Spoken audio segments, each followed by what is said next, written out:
All right, we can get started, everyone. Hello, hello. Hello, residents of Lisbon. I'm Liron from Seismic, I'm Devani from the Biomes team. and we're excited to talk about an experience that we built over the last few days. So this is the Biomes project. Everyone's seen and heard about it already at this point. Looks great. And talking through our experience here, we have a box. Our experience lies in a 100 by 100 by 3 grid over here. And the context is here.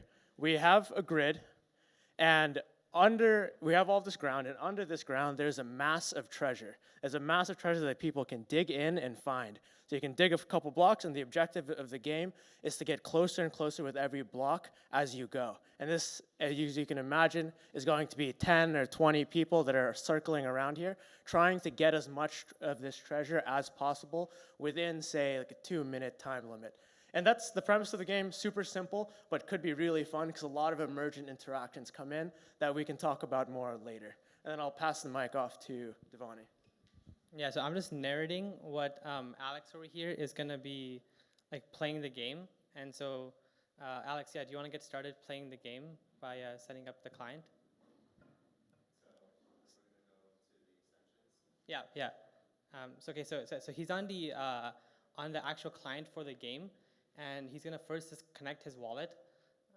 And to connect his wallet, we don't have wallet support yet, so you can paste your private key into a text field. Nobody screenshot this. All right, okay, we're past the shady part. So yeah, like as we talked about before, Biome supports hooks for users and delegations. So you see the client is prompting Alex to basically add a hook and give it permission to track extra stuff of who mined the block. So he's gonna add the hook, and he's given permissions to this app to basically add extra logic on every mine.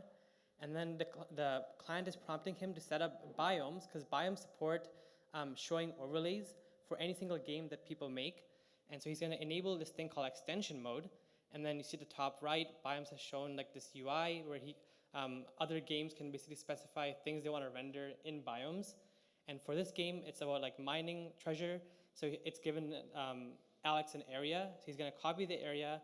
He's going to go back into Biomes and import it in. And he'll just paste the JSON. And you'll see Biomes will then render this like red grid that shows like Alex the imported area. Now Biomes doesn't know what this area means, but Alex in his game knows that this is the area where the treasure is going to be. And so now if Alex goes back to the client, he can see if the game started or not.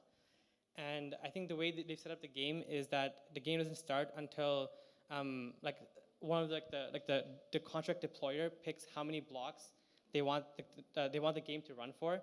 Have to start the game.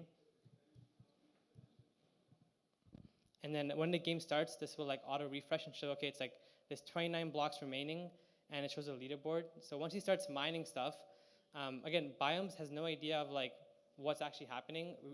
He's just calling mine transactions, but because that hook he added, you'll see that like he'll be getting points for for different mines that he's doing, if it comes up.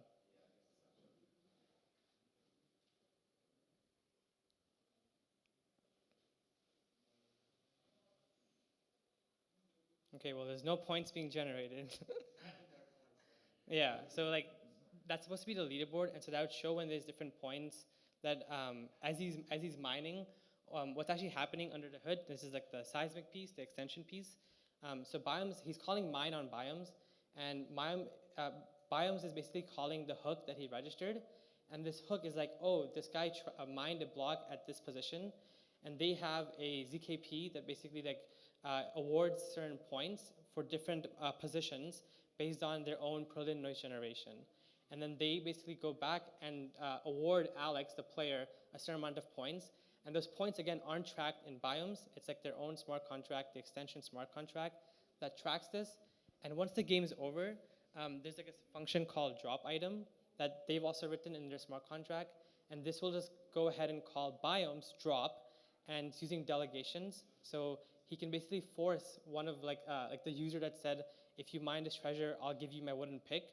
And when he does that, it'll call drop in biomes as on behalf of the user, and it'll drop the wooden pick. So that's basically it. I'll pass it back to Lyron.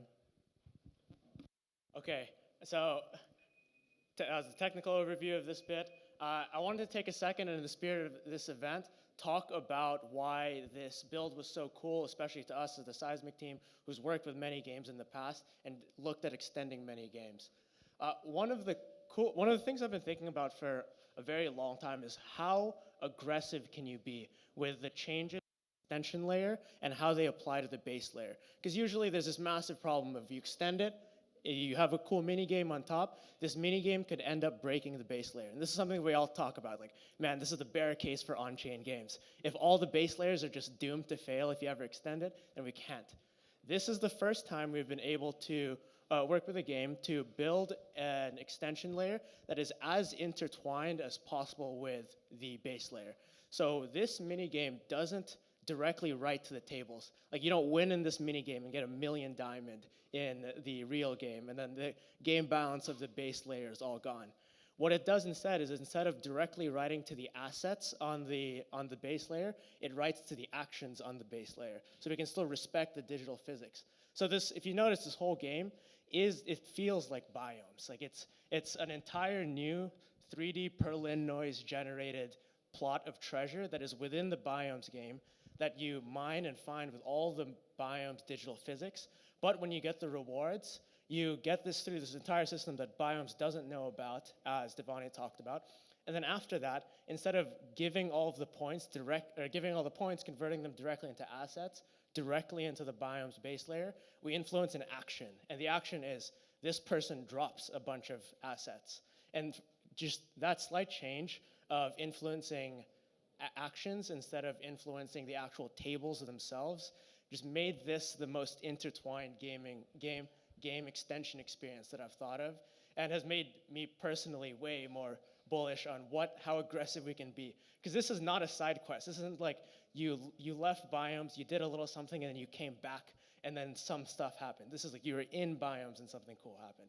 And I wanted to highlight that the biomes team really just built a really cool extension system that I think a lot of us have already learned from, and we wanted to share with everyone today. So that's the demo. We're happy to talk about it way more after, but we're over time. So thanks so much, everyone.